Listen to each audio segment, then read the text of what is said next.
Bienvenidos a otro episodio de Break Your Stigma. Mi nombre es Kevin Ortiz y estoy nuevamente con la doctora Olga Colón. Bienvenida.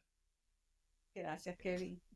Ya era hora de hacer la segunda parte del episodio sobre lo que es la fe y el feminismo y esta conversación sobre las intersecciones y la interseccionalidad. Sé que ha pasado un poco de tiempo entre un episodio y otro, pero lo importante es que podamos continuar y tengamos esta oportunidad de continuar esta conversación. Así que agradezco mucho que esté aquí y que podamos seguir la conversación.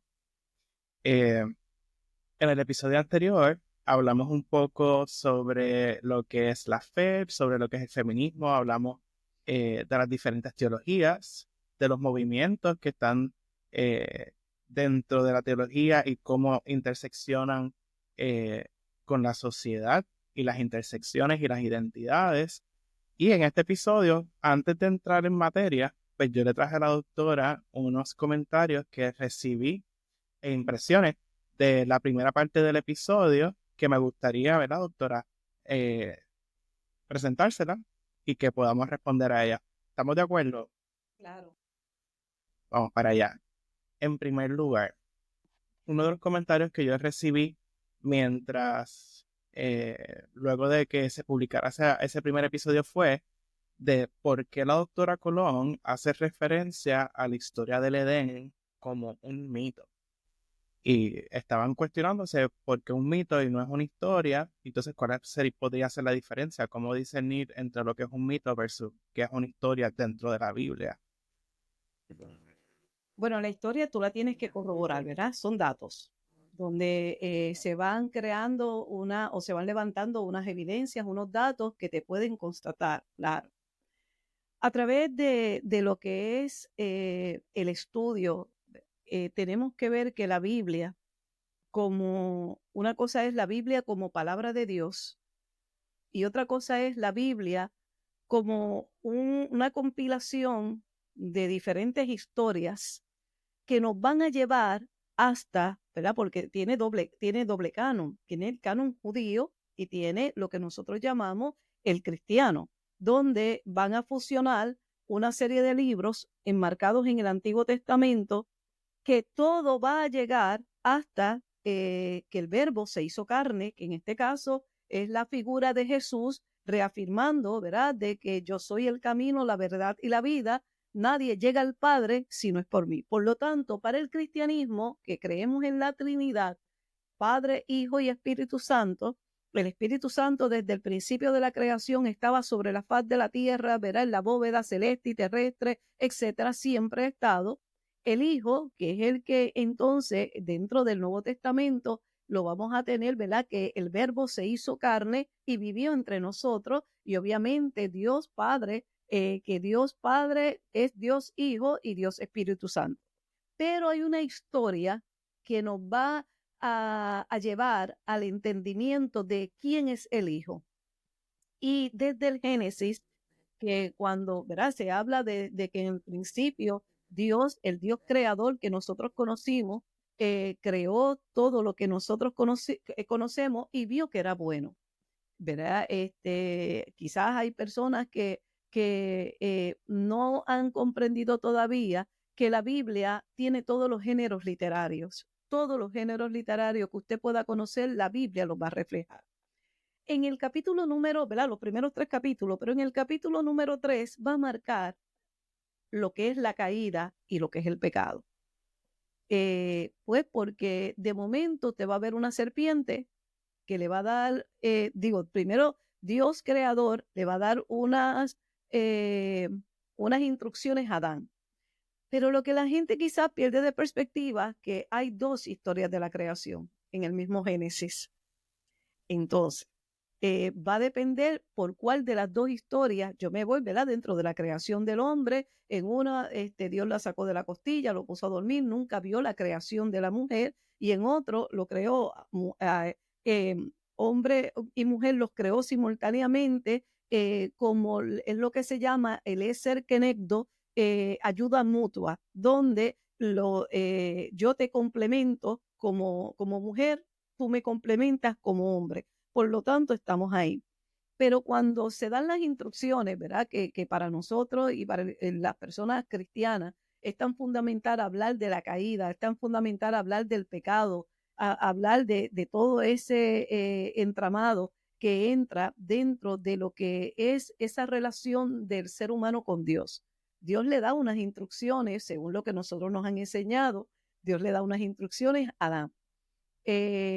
Y se da todo el relato, ¿verdad? De la serpiente, etcétera. Pero quizás lo que la gente pierde de perspectiva es que lo que llamamos mito, ¿verdad? Porque quizás usted da por sentado de que las serpientes pueden hablar.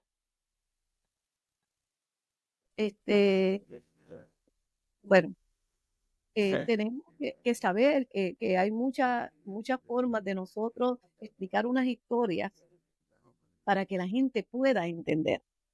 Pero hay una Biblia que se llama Dios habla hoy con los deuterocanónicos, eh, que vamos a ver también muchos relatos, grandes metarrelatos, que no necesariamente están en lo que es el dato histórico, sino una forma de las culturas poder explicar unas situaciones en unos momentos determinados. Entonces, lo que una cultura milenaria puede explicarlo de una forma, otra cultura lo atrae y lo explica de otra.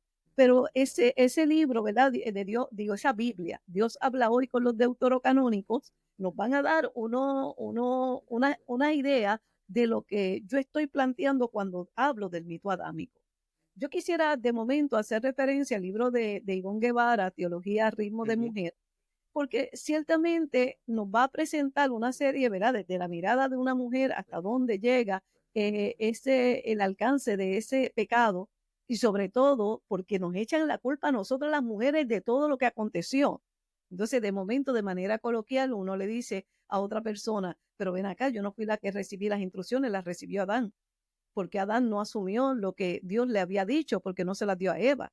¿Por qué se dejó seducir? ¿Qué era lo que le faltaba? Verán, pero son dentro de un lenguaje un poquito más coloquial, pueden surgir muchísimas preguntas. Entonces, dentro de lo que es este mito adámico, toca temas universales, más allá de la historia. Aquí nosotros vamos a ver temas como la identidad, la moralidad, el destino y la libertad.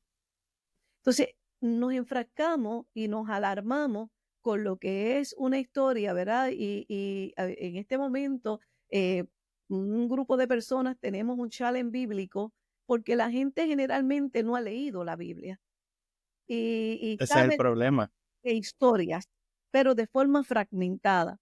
Por lo tanto, nosotros decidimos guiar a la gente en un desafío bíblico y ahora ellos se están encontrando con historias que nunca se las habían relatado.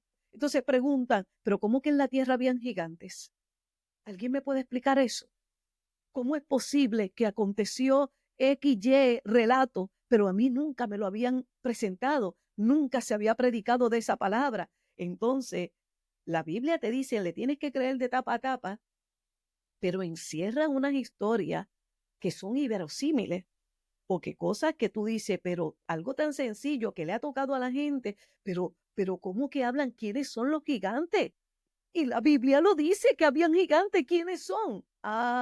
Entonces tendríamos que ir a lo que es la hermenéutica, la exégesis, para que hagamos una teología de ese pasaje bíblico para explicarle a la gente lo que significa. Entonces, eso es parte de lo que es la caída, de lo que es el pecado, de lo que son principios, ¿verdad? Como los que yo te acabo de mencionar. Entonces, ahí es que comenzamos, y en ese libro, perdón, de Ivonne Guevara, una de las cosas que impacta a uno, aparte de su riqueza extraordinaria cuando nos lleva a otros espacios de reflexión, de análisis crítico, de búsqueda, más allá de la teología, es que en la elección que se da, ¿verdad? Porque dentro de ese crecimiento humano, el ser humano tuvo que elegir, tuvo que asumir lo que es esa libertad, pero ahora tiene una libertad experimentada. ¿Y a qué precio? Entonces, ahí vamos a ver cómo se van a dar se van a tomar unas decisiones que son trascendentales en términos de lo que es la realidad humana, que está vinculada a lo que es la alegría, la seducción, la tentación, la acusación, el destierro, que todo eso se ve reflejado, pero también incluye el dolor, el trabajo, la mentira y hasta cierto punto la fragilidad. Entonces, nos quedamos alarmados porque hay una historia que uno dice que es un mito, mas sin embargo, detrás de ese mito, de esa tragedia humana, de lo que nosotros tenemos que ir formando dentro de nuestra identidad, la moralidad, el destino y la libertad, hay una caída, hay un pecado, se habla del pecado original, le echan la responsabilidad total a la mujer. ¿Cuánto dolor no se ha experimentado a partir de ese momento? ¿Cuánta carga histórica hemos tenido por la forma en que miramos? Y quizás a principio en la iglesia primitiva lo podían ver de una forma, pero hoy los saberes nos pueden llevar a unos espacios de mayor liberación. Y ahí es que la teología feminista, ¿verdad?, va a darle un giro, ¿verdad? Porque no es feminista de movimiento de mujeres, etcétera. Es que esto va mucho más allá de lo que la gente percibe, sino cómo nosotras como mujeres afrontamos esto, y tenemos que ver que lo que quizás la gente no sabe es que dentro de esa esperanza y redención está la figura de Cristo, donde el nuevo Adán es Jesús, que va a restaurar, Wow. que va a restaurar lo que se perdió en la caída. Y podemos hacer referencia a Romanos 5, del 12 al 21, donde ese Adán se va, el nuevo Adán es Jesús, que viene a liberar, a devolver la dignidad, a mira los milagros que Adán hace a favor de la mujer, mujeres que eran excluidas por la sociedad, vulnerabilizadas, marginadas, como las que vienen extranjeras, como la mujer del flujo de sangre, como la mujer que le peleó para que sanara a su hija. O sea, estamos hablando de que Él viene a restaurar aquello que un día cayó.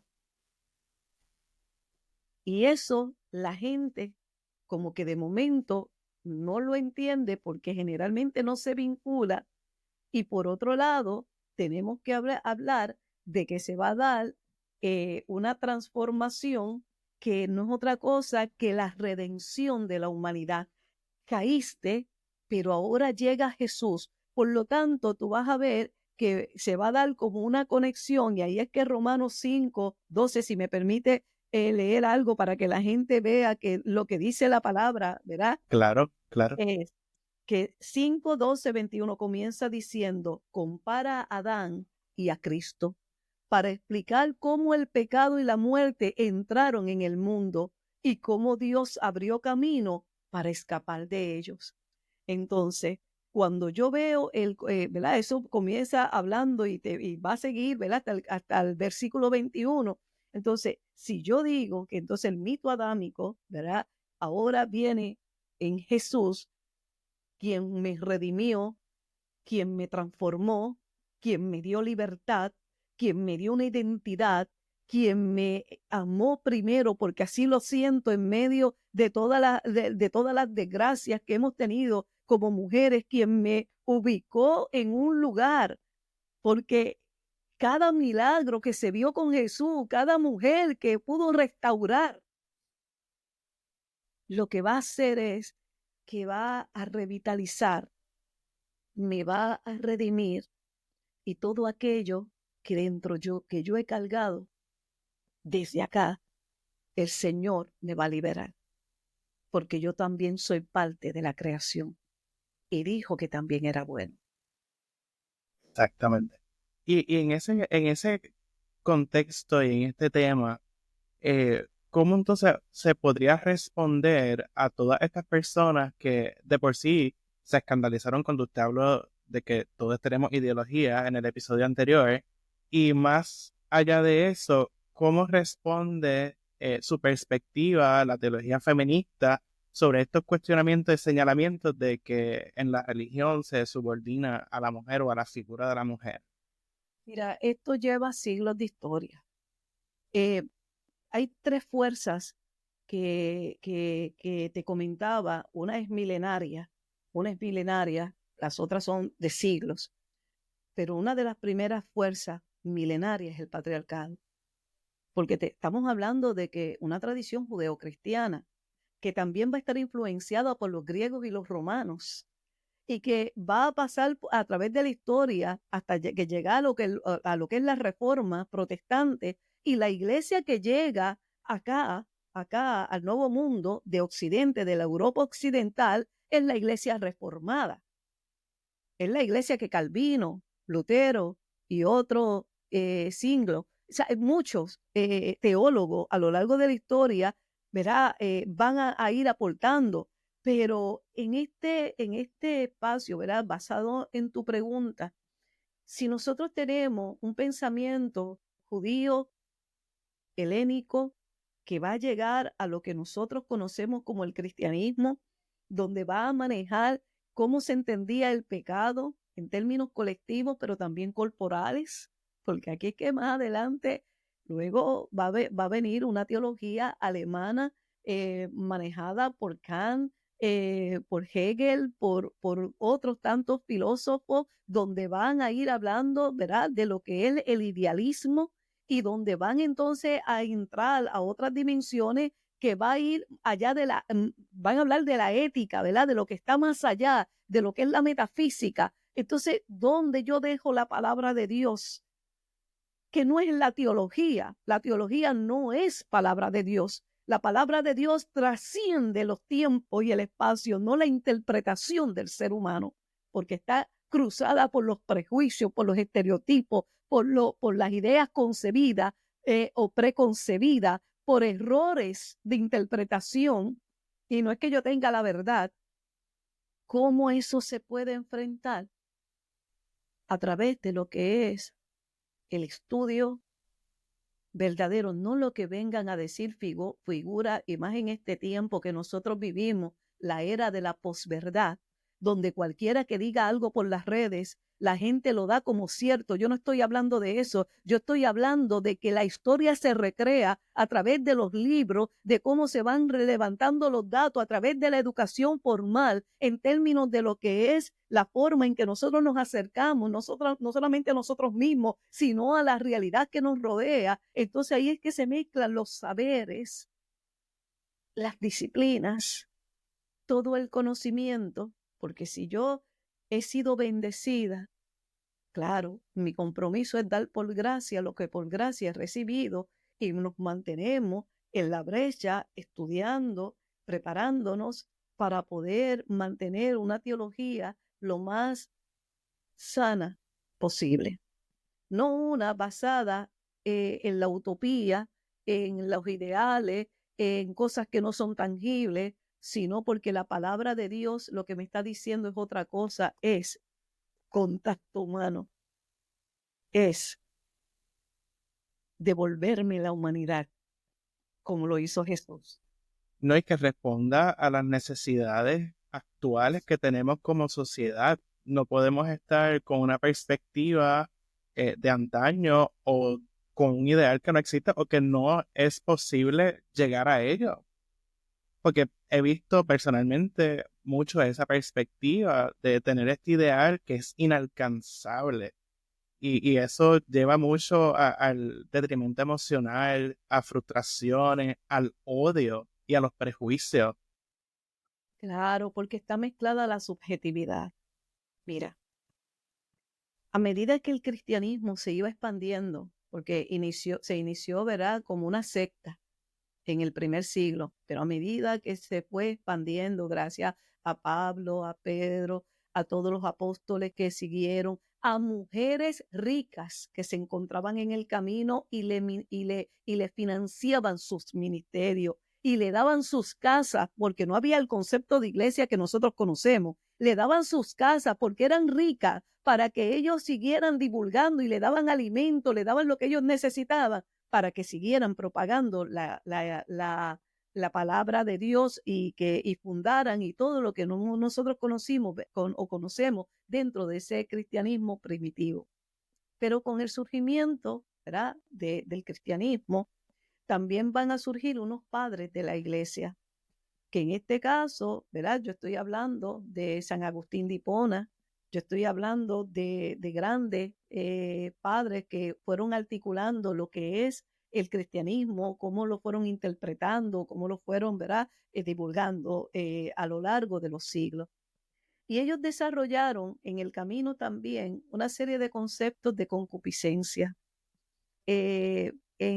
relacionados a lo que es el libre albedrío y la responsabilidad individual de frente al pecado.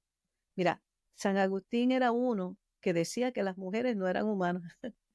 Nosotras no podíamos, o sea, nos deshumanizó totalmente y cuando se habla del pecado, tiene unos escritos que cuando yo tuve la oportunidad de leerlos, de trabajarlos desde mi proyecto, ¿verdad?, a nivel del Seminario Evangélico de Puerto Rico, yo quedé en la patrística, como se le dice en ese tiempo, a los padres de la iglesia, yo quedé impactada de la forma en que se nos deshumanizó a nosotras las mujeres, simplemente, ¿verdad?, porque nos responsabilizaban de lo que es el pecado original. Y esto viene con mucha historia, con mucha generación de conocimiento, con muchos libros que desde los primeros siglos se fueron recopilando y levantando. Y ahí es que entonces nosotros necesitamos entrar a nuevos espacios de entendimiento, de comprensión, no que yo abro la boca y Dios me la llena. No, esto va mucho más allá de eso. Entonces, esto conlleva de nosotros poder ver cómo a lo largo de los siglos se han levantado diversos teólogos en diferentes momentos históricos.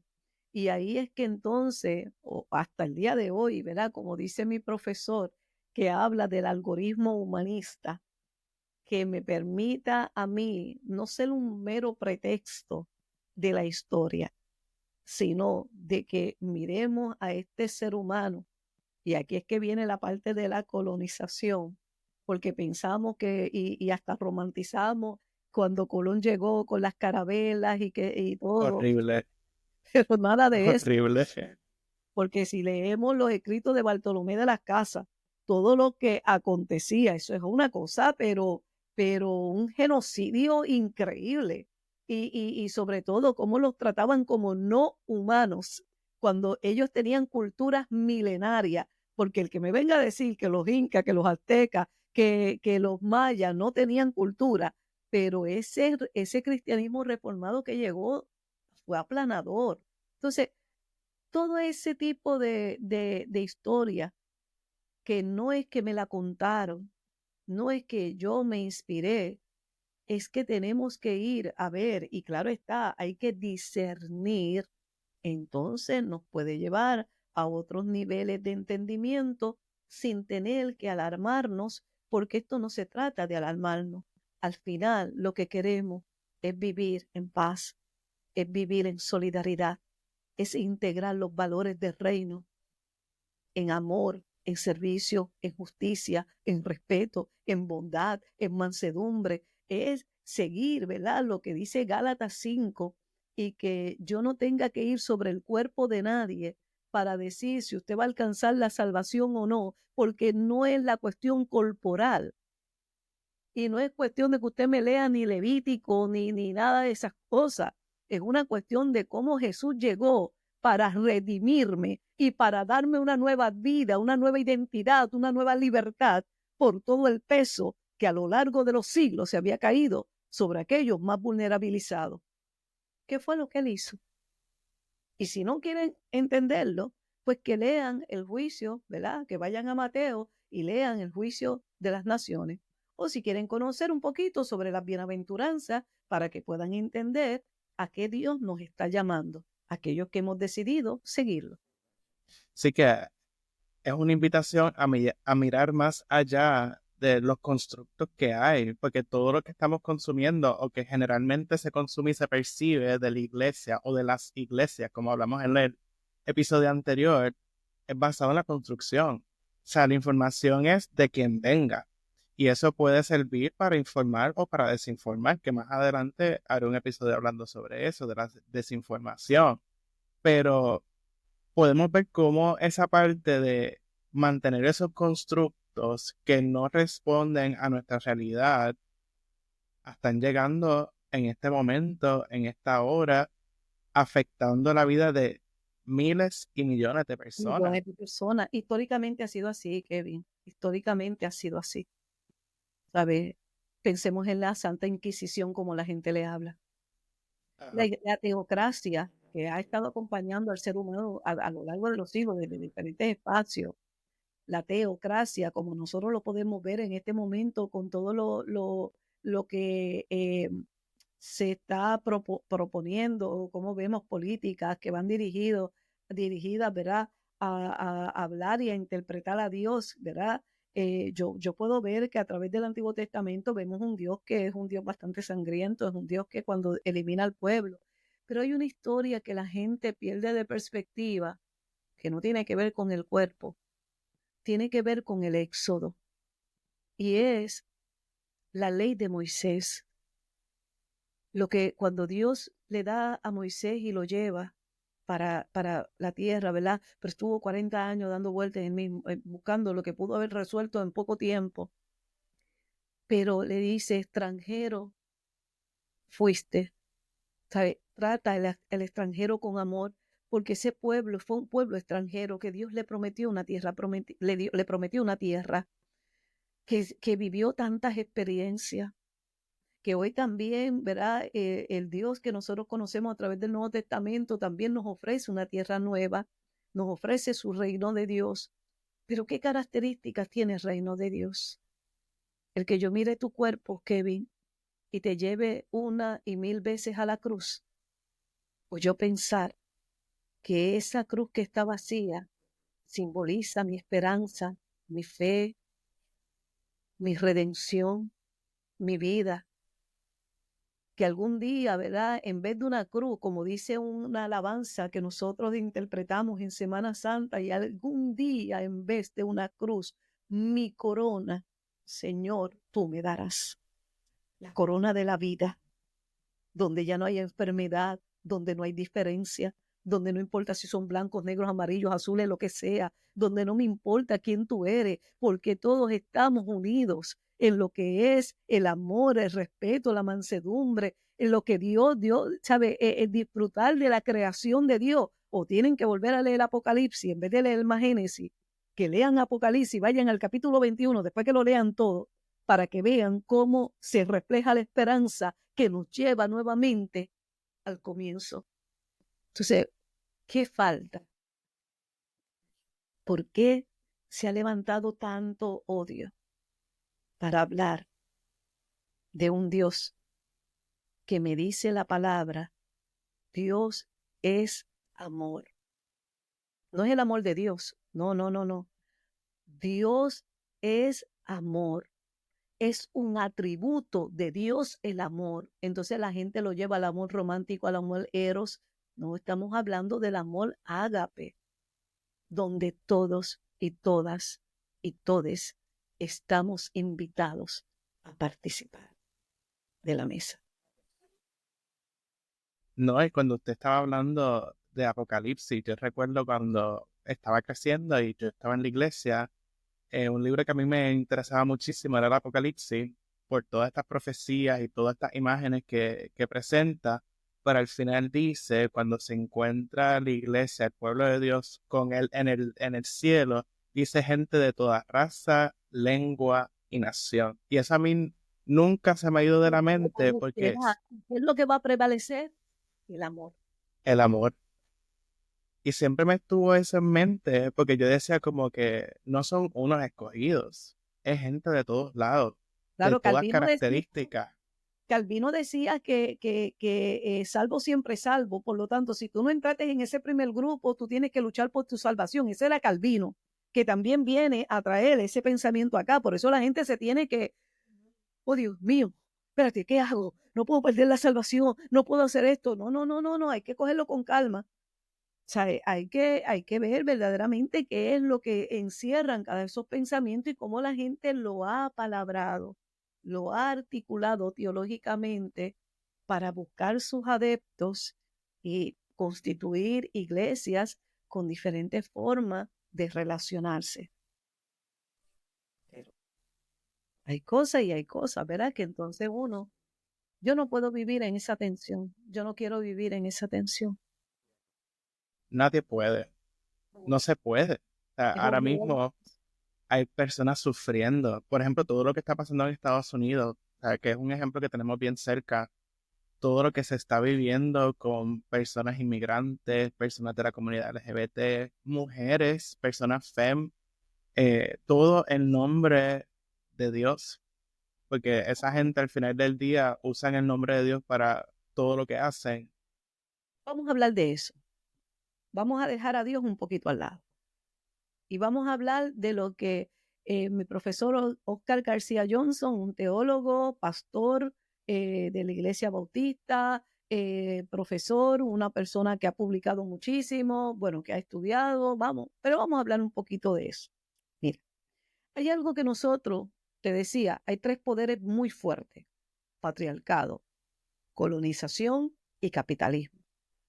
El patriarcado ya tú sabes hacia dónde es que va. La gente tiene que entender. Y no hablo de, ¿sabes? Hablo de la visión de cómo se estructura el poder, ¿verdad? De los espacios privados y el pater familia, quién es el pater familia, quién controla, bueno, que eso viene, ¿verdad? De otras civilizaciones. Ahora, en el algoritmo humanista, como lo llama mi profesor, encierra unos espacios muy simbólicos de mucho poder, privilegio y valor humano que se van a estrechar con el lenguaje bíblico teológico de la colonialidad. Cuando llegan ¿verdad? De los países de Occidente, Francia, Alemania, la Europa Occidental, España, que llegan acá al Nuevo Mundo, ciertamente hay un proceso de colonización y no fue tan hermoso como la gente lo quiere poner, que llegó y se abrazaron y se... No, no, no, aquí lo que hubo fue un genocidio increíble, un robo de las riquezas que tenían los países, le arrebataron la cultura, le impusieron otra forma de pensar, de relacionarse con un Dios que ellos no conocían, todo lo que se dio, que vayan a la Y, lo, historia. y los pintan como salvadores encima de Oh, eso. ¿por qué?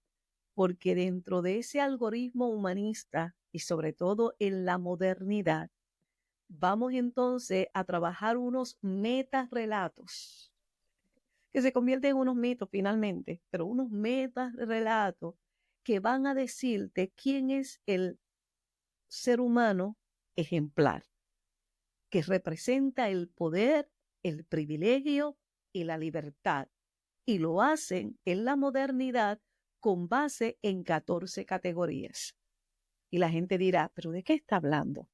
Mire, lo que ellos definieron como la persona que tiene poder, privilegio y libertad, que se liga con todo este movimiento de la modernidad colonial y encima también con todo lo relacionado a los discursos bíblicos teológicos, está varón, blanco, noratlántico, letrado, cisgénero, que se identifica con el género asignado al nacer, para que la gente sepa lo que es cisgénero, casado, fértil, conservador, capitalista, cristiano occidental, pero no es el de aquí, es de allá, sin discapacidades físicas, mentales, emocionales y sociales.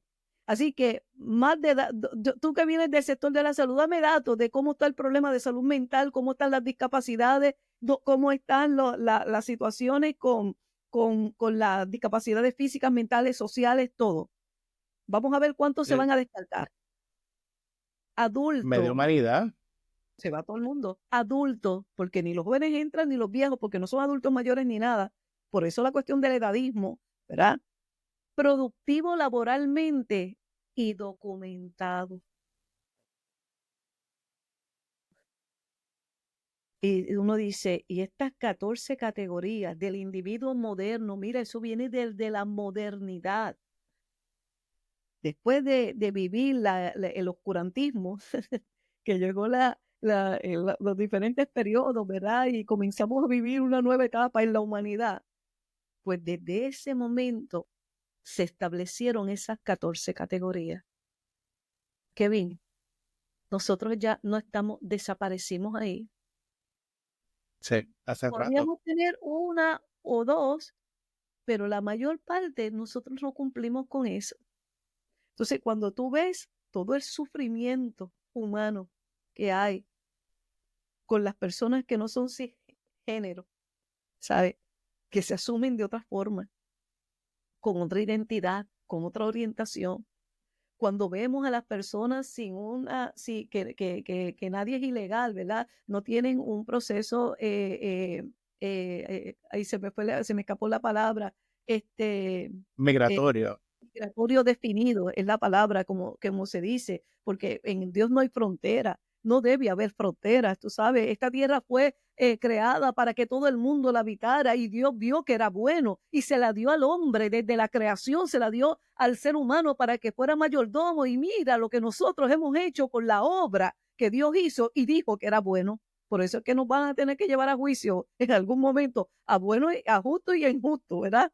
Pues como dice la palabra, a cabros y a ovejas, pero todo, porque el sol sale para todos. Entonces, de momento tú dices, yo leí una noticia que decía que ya hay un presidente, creo que es argentino, que está descartando todas las personas con discapacidad, que no sirven, no sirve, ¿sabes? ¿Por qué yo perder, me imagino, dinero en atenderlos en la educación aquí y allá? No, no, no. Mire a ver lo que va a hacer. Eso no fue lo que nosotros vivimos con Hitler. Ese mismo es. Se repite la historia. Mira las políticas antimigrantes. Como yo he visto gente que dice que es cristiano, pues nunca leyeron el Éxodo, nunca supieron de la ley de Moisés, nunca leyeron que eso es fundamental en el cristianismo. Si usted no lee el Éxodo, usted no entiende por qué se dio toda esta historia. Pues entonces, ¿cómo la gente dice que se vayan para su país? Nosotros tenemos una pastora que ha estado en la prensa, Barrio Obrero. Ya yo no, ya yo escribí un mensaje hace un rato en un chat oficial de la iglesia donde yo digo, ya yo no puedo con el grito ensordecedor de ella. ¿Dónde estamos nosotros frente a todo este dolor, este sufrimiento? ¿Dónde está el pueblo de Dios? No es para decir que se vayan para su pueblo. Acaba de morir fueron a arrestar a alguien y la persona en el susto, una persona mayor, se cayó, se dio en la cabeza, que bien, hasta ahí llegó. ¿Sabe? Eso fue lo último que ella puso, de que no puedo con este dolor, con esta carnicería humana. ¿Sabe? ¿Dónde está el sufrimiento? ¿Por qué yo no me conmuevo? No, porque tú no vales nada. Tú Y no eso es debes. bien fuerte. No, ahora tener esa perspectiva. Ese video de las redes de la señora que no quería, quería que se le diera la tarjeta que fue a pagar, no sé, un negocio de comida, y le dice a la que está atendiendo, le dice, mira, tú eres negra, fea, te debes morir ahora mismo. Oye, está sacando lo peor del ser humano. Eso es lo Eso piensa en Dulce. Eso es lo que la gente está aplaudiendo. Y los cristianos, en términos de todo ese odio que está saliendo. Entonces, antes de que tú tengas una intervención, entonces me recuerda un cuentito, ¿verdad? Y si me permiten un momento, que habla Claro. de un ratón que descubre que que los dueños de la casa habían comprado una ratonera. Y ese ratón, impresionado por todo lo que está pasando, y el cuento es de Eladio Cepeda, es el autor de ese cuento. Entonces, de momento, comienza a hablarle a los demás animales de la granja, acaban de comprar una ratonera, y él estaba, pero entonces, ni la vaca, ni la serpiente, ni la gallina, ni ninguno le hizo caso, porque decía, bueno, pues eso no es para mí, preocúpate tú. Pues resulta ser que la esposa del granjero, la serpiente, la mordió. Entró el veneno a su cuerpo, cayó grave en el hospital. Obviamente, ya ahí, pues ya tú sabes que había que matar a la serpiente por haber mordido a la esposa del granjero. Como la esposa estaba tan malita, el granjero cogió a la gallina, la mató para hacerle una sopaíta para que ella retomara la fuerza. Pero lamentablemente ella no pudo sobrepasar la crisis y murió. Y como el esposo el esposo no tenía dinero para el funeral, cogió a la vaca, la vendió al matadero, y el único que sobrevivió fue el ratón. ¿Quién era el ratón? Quien estaba avisando de lo que estaba pasando. La gente podrá pensar, eso no es conmigo. Que se lleven, que hagan lo que les dé la gana con todo el mundo. Y el día que te toque, ¿sabes? ¿Por Que qué no? llegará, ese día llegará. Todo lo que pasa, independientemente en qué lugar del mundo sea, con todo esto de la globalización, eventualmente llegará a donde estemos. Y mucho más rápido si está ocurriendo en nuestro mismo país, con un sector en particular. De un sector van a otro hasta que cojan a todo el mundo por igual.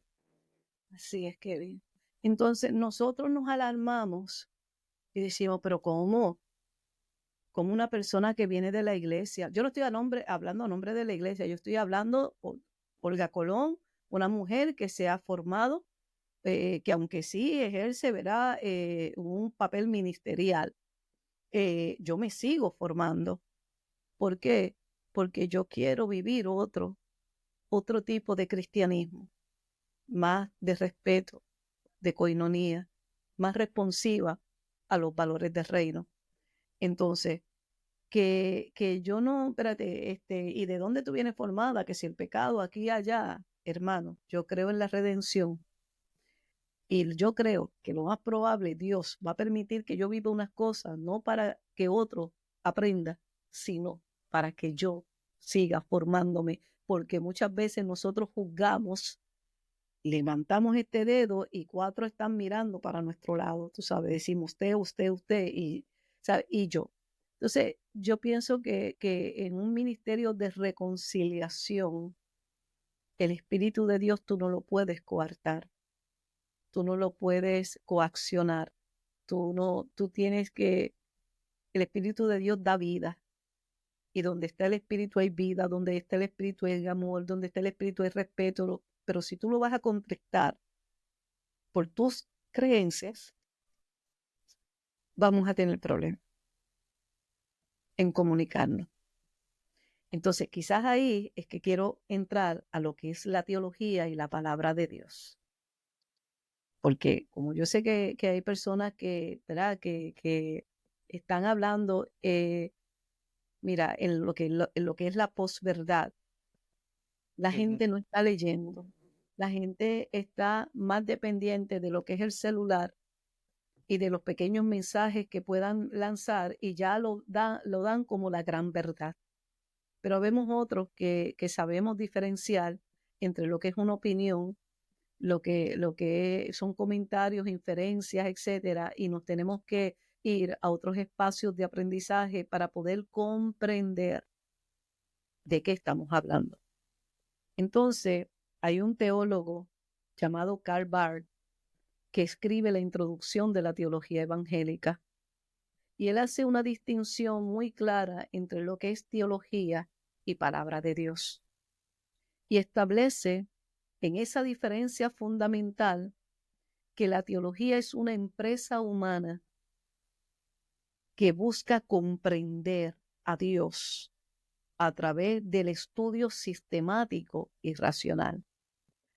Yo que tengo este grupo de personas en ese challenge bíblico, la única pregunta, ellos tienen que hacer un diario reflexivo, pero cuando nos reunimos en comunidad, la única pregunta que yo le hago es, ¿cómo conociste a Dios en el libro de Génesis, de Éxodo, de Números, de Levítico? O sea, ¿cómo tú conociste a Dios? Y las personas comienzan a articular de manera muy subjetiva cómo, de acuerdo a las experiencias que cuando leyeron fueron interpelados, quién es Dios para ellos, cómo lo vieron. Pero lo que yo tengo que saber distinguir es que en medio de esa comprensión de Dios habrá gente que va a estudiar y va a decir, no, yo hice esto y yo hice lo otro, pero no deja de ser algo sistemático y racional. ¿Y qué va a pasar? Kevin, tú que has pasado tanto tiempo estudiando y estás estudiando, va a pasar por un filtro que va a depender de que tú estás construido, tus prejuicios, tus mitos, tu fantasma, tu todo, y tú lo vas a procesar. Si tienes buen pensamiento crítico, en la iglesia se dice discernimiento, lo voy a discernir, voy a ver y luego lo voy a expresar. Pero yo decir que la teología es palabra de Dios, no. Porque la palabra de Dios no es objeto de estudio en sí mismo, dice Calvar, sino un acontecimiento divino en el que Dios se va a revelar. Porque entonces tenemos, es como un triángulo, revelación divina, palabra de Dios y comunidad. Dios se revela a través de su palabra que está en la Biblia y llega a la comunidad. Pero yo decir que lo que yo hago de teología, mi interpretación es palabra de Dios, usted está faltando a la verdad.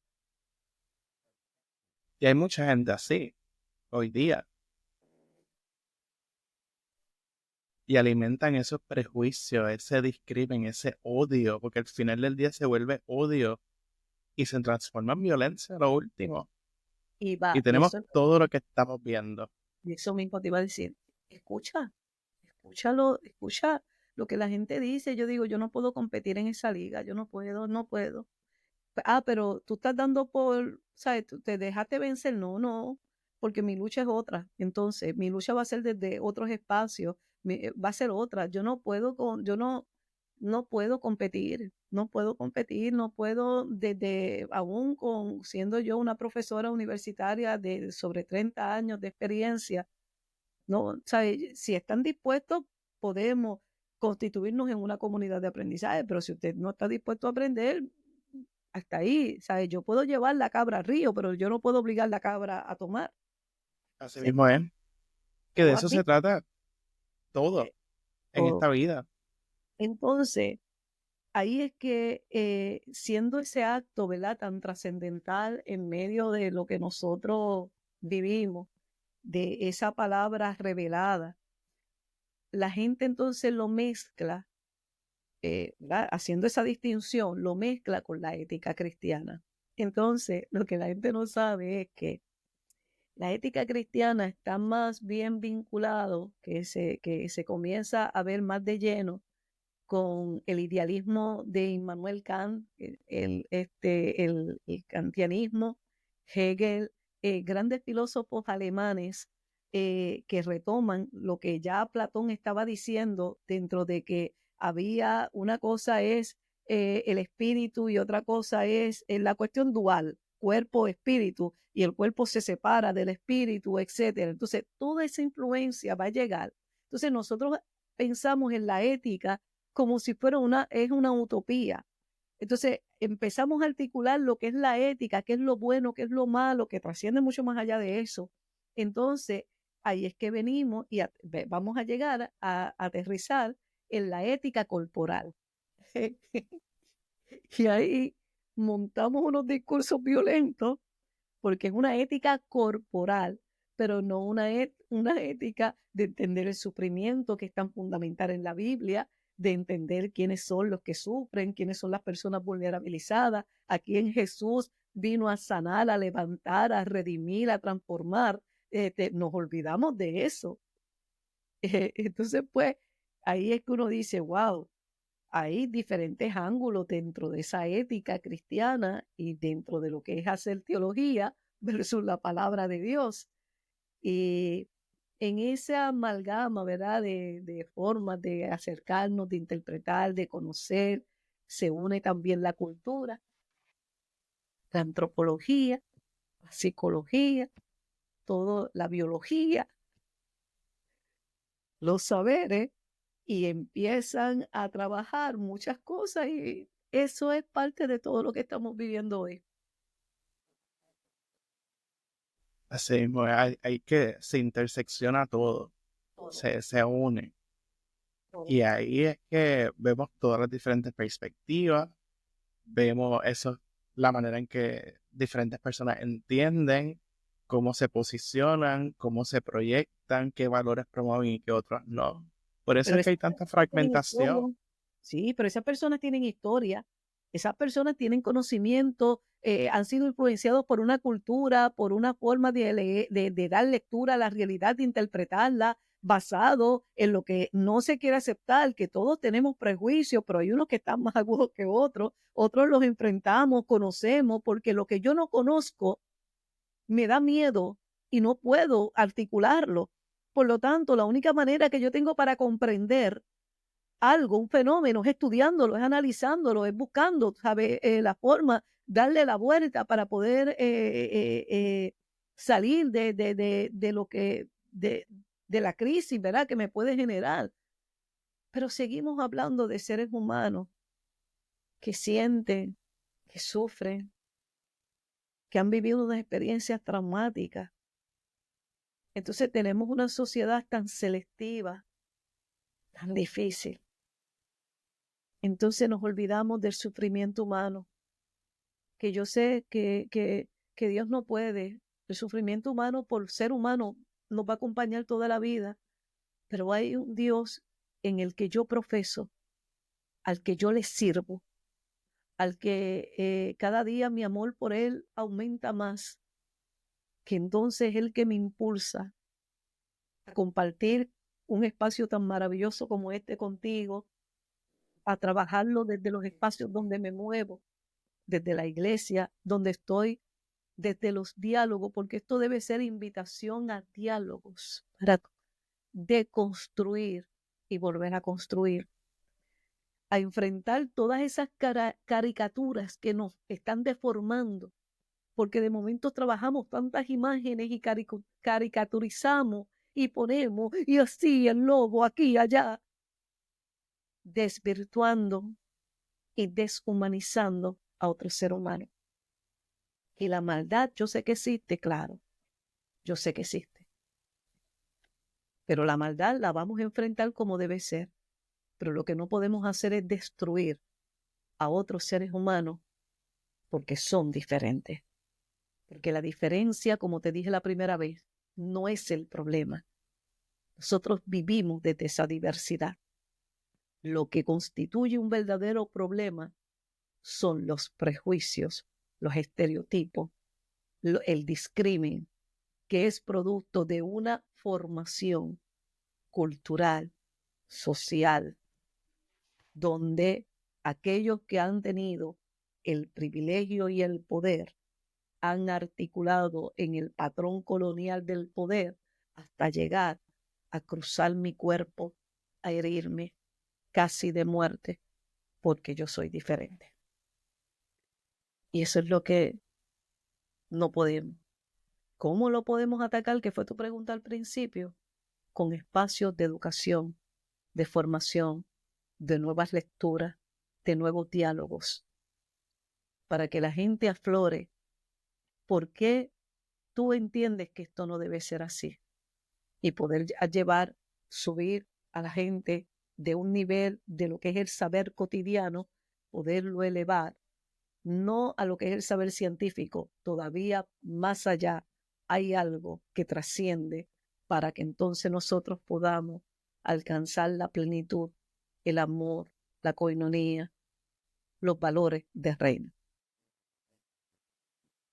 Yo pienso que con esto podemos tener un cierre tremendo para estos 2 episodios que hemos tenido hablando de la fe, del feminismo, de la interseccionalidad, y algo que se ha repetido en ambos episodios es esa parte de que uno mismo como persona tenga esa actitud y esa apertura de enfrentarse, de abrirse y de simplemente tener un cierto grado de empatía y de humanidad. No se trata de otra cosa que no sea eso. Y la tarea de la iglesia, Kevin, si fuéramos a terminar con algo, quiero terminar con esto. La tarea de la iglesia no es emitir juicios definitivos basados en tradiciones humanas, sino la tarea y el llamado de la iglesia y de aquellos que dicen ser seguidores de Cristo es buscar la palabra de Dios y en ella pedirle la acción al Espíritu para que te revele la verdad que libera y transforma a toda la humanidad. Pero no es la transformación que la gente piensa que, no, Kevin, yo no te quiero de esta forma, ahora yo te quiero de esta. No, no, no, porque ahí sigue estando cruzado nuestra humanidad. ¿Sabe? Estoy hablando de que cuando esa palabra ilumina, se revela el misterio, te cruza como ser humano, instrumento del Espíritu Santo. Y por eso te dije hace un rato, donde hay el Espíritu, donde está el Espíritu de Dios, no hay otra cosa que no sea amor, respeto, justicia, tolerancia, mansedumbre. O sea, todo lo que Dios ha dicho en Gálatas, Señor. Entonces, si yo quiero ser un instrumento verdadero del Señor, yo no puedo contrictar el Espíritu de Dios, porque Dios es amor. Gracias, doctora, por todas esas palabras, por estar aquí, por tener esa apertura de sentarse y de discutir todos estos temas. O sea, yo estoy sin palabras. Esto fue tremendo. Y estoy bien agradecido de que hayamos podido cubrir todos estos temas, responder respuestas del público y cubrir aún más lo que estamos viviendo hoy día. Así que agradezco mucho que haya estado aquí conmigo. El espacio, ¿verdad? Está abierto. Podemos hablar de un montón de otras cosas más. Así que bien agradecido de que haya estado aquí conmigo y pues nada, cerramos aquí. Le envío un abrazo. Gracias por ser tan especial siempre, ¿verdad? Eh, esto tiene un valor muy significativo, ¿verdad? Porque te conocí como estudiante desde unos espacios, ¿verdad? Donde las tensiones y todo, pero qué bueno que en el camino se pueda cultivar una relación como esta de amor, de respeto, de afirmación, eh, de reconocimiento y sobre todo lo que significa para nosotros desde otros espacios, ¿verdad? Que cuando vemos que nuestros estudiantes siguen hacia adelante, tienen tantos sueños, tantas metas, su tiempo llegó y uno dice que bueno que nos cruzamos en el camino y que hay algo de uno que en algún punto, una pequeñita semillita, uno dice, ese fue mi legado. Y ese ha sido el compromiso que yo he tenido desde que tuve la primera oportunidad de llegar a la universidad y estoy hablando de 30 años atrás. eh, y el crecimiento. Y ahora, desde los años que yo llevo sirviéndole al Señor, pues Dios llama y Dios, ¿verdad? A uno los va a llamar para unas cosas, a otros otras, y seguiremos desde el plano de la educación formando y abriendo camino. Gracias por esta valiosa oportunidad y ojalá la invitación es que nos sentemos en la mesa y podamos dialogar sin alarmarnos, etcétera, aunque no es malo que pase eso, porque hay algo que no hubo y que hay rompimiento y ahí es la oportunidad para uno decir, creo que tengo que leer un poco más y conocer. Así es. Así que gracias y nos mantenemos en comunicación. Sí, estaré. Hasta luego. Nos vemos en la próxima.